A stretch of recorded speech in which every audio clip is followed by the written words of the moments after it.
क्या आप विश्वास करेंगे अगर हम आपसे कहें कि जो चमकदार गहने आप पहनते हैं या आपकी साइकिल का हैंडल, कारों के चमकते हुए रिम और यहाँ तक कि अंतरिक्ष यात्री एड वाइट द्वारा अपने स्पेस वॉक के दौरान पहना गया कांच का वाइजर, इन सभी पर धातु की एक परत चढ़ी हुई थी और इसे चढ़ाने के लिए उन्हें केवल एक विलयन में डुबाया गया था और उसमें से वैद्युत धारा यानी इलेक्ट्रिक करंट प्रवाहित की गई थी।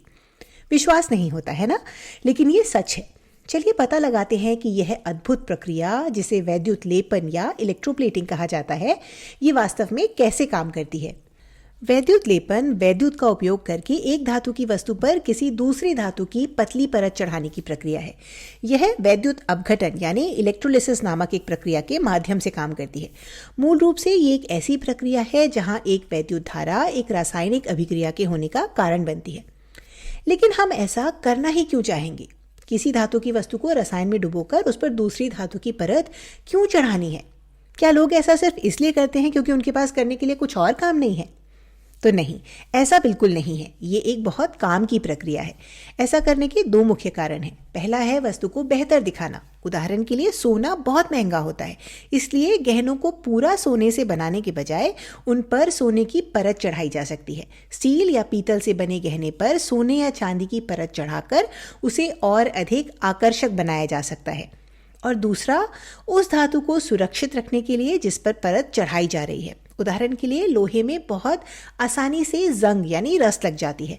इसे जंग लगने से या खराब होने से बचाने के लिए हम इस पर क्रोमियम जैसी किसी अन्य धातु की परत चढ़ा सकते हैं जिसमें शायद ही कभी जंग लगता हो। अब कार के पुर्जों के बारे में सोचिए। उन्हें चमकदार बनाने और सुरक्षित रखने के लिए अक्सर क्रोमियम या क्रोम की परत चढ़ाई जाती है। अब यह वैद्युत लेपन की प्रक्रिया काम कैसे करती है, तो चलिए इसे स्टेप बाय स्टेप समझते हैं। शुरुआत करने के लिए हमें कुछ चीज़ों की आवश्यकता होगी। एक पावर सप्लाई या एक बैटरी, धातु की दो पट्टियां जिन्हें इलेक्ट्रोड कहा जाता है। ये आमतौर पर वह धातु होती है जिस पर परत चढ़ानी है और वह धातु होती है जिसकी हम परत चढ़ाने जा रहे हैं। और एक द्रव पदार्थ जिसे वैद्युत अपघट्य यानी इलेक्ट्रोलाइट कहा जाता है जो वैद्युत चालन कर सकता है। अब हम दोनों इलेक्ट्रोड को वैद्युत अपघट्य में डुबोते हैं और उन्हें बैटरी से जोड़ते हैं। अब मान लीजिए कि हम लोहे की चाबी पर तांबे की कॉपर की परत चढ़ाना चाहते हैं, तो हम लोहे की चाबी को बैटरी के ऋणात्मक टर्मिनल से और तांबे की धातु के टुकड़े को धनात्मक टर्मिनल से जोड़ते हैं।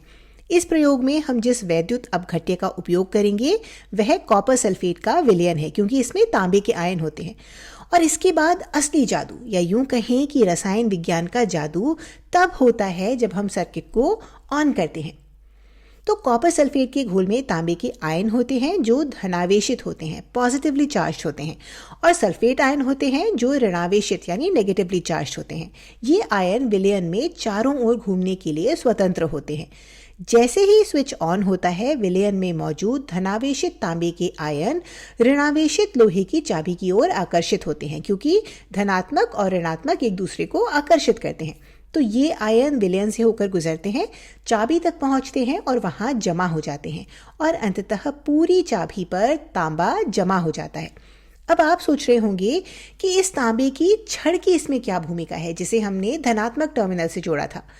तो यह तांबे की छड़ धीरे धीरे तांबे के आयनों के रूप में विलयन में तांबे के परमाणु मुक्त करती रहती है।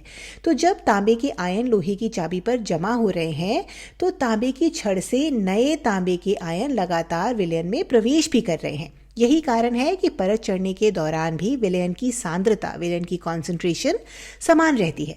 तो तकनीकी रूप से लोहे की चाबी पर जमा होने वाला तांबा विलयन से आ रहा है, लेकिन तांबे का इलेक्ट्रोड विलयन में तांबे के आयनों की लगातार आपूर्ति करता रहता है। इस पूरी प्रक्रिया को ही हम वैद्युत लेपन या इलेक्ट्रोप्लेटिंग कहते हैं।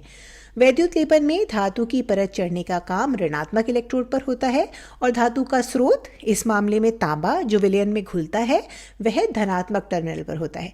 यहाँ एक रोचक बात है, वैद्युत लेपन की गति या यह परत कितनी तेजी से चढ़ती है यह वैद्युत धारा की शक्ति पर, स्ट्रेंथ पर निर्भर करता है। अधिक शक्तिशाली धारा का अर्थ है परत तेजी से चढ़ेगी। इसी तरह वैद्युत अपघट्य की सांद्रता भी इस बात को प्रभावित करती है कि परत कितनी जल्दी बनती है।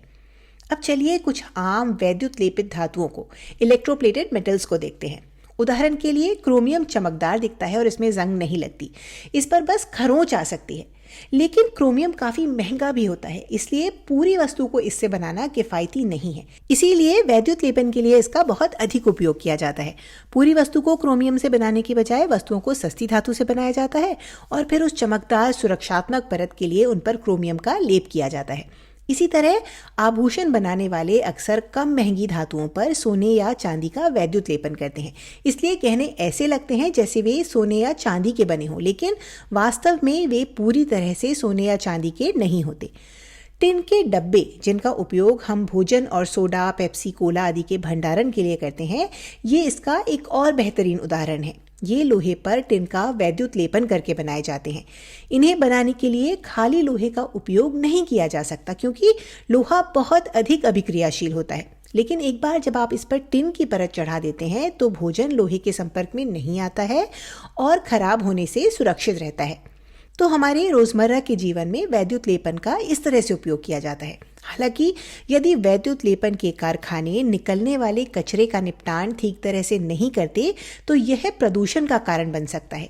उपयोग किया गया वैद्युत अपघट्य यानी वह विलयन पर्यावरण के लिए एक बहुत बड़ी चिंता का विषय है। यह एक प्रदूषणकारी कचरा है और इसका निपटान, इसका डिस्पोजल बहुत सावधानी से किया जाना चाहिए। पर्यावरण की रक्षा के लिए कचरे के निपटान के जो विशिष्ट दिशा निर्देश हैं, जो गाइडलाइंस हैं, उनका सख्ती से पालन किया जाना चाहिए।